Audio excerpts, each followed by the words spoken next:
Before cleaning your i4311 printer, remove your label and ribbon materials.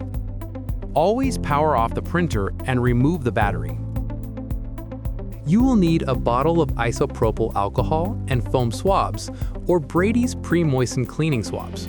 You may also need the cutter cleaning tool included with your printer. First, clean the printhead area. Use an alcohol-soaked swab to wipe the black, green, and silver areas, as well as the silver rollers, until they are free of debris or residue. Do not wipe the bronze-colored area. Next, clean the printer's label sensors. Use a wet swab to wipe the middle sensor and the sensor underneath the label guide. Next, clean the cutter sensor and cutter blade.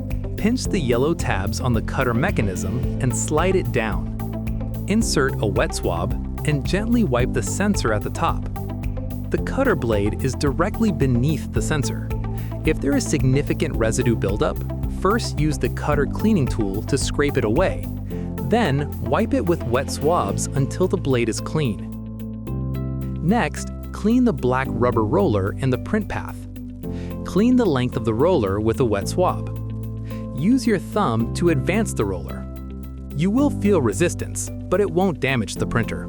Continue to wipe and rotate until the entire roller is clean. When done, push the cutter mechanism back up until it's locked into place. For more support, visit our website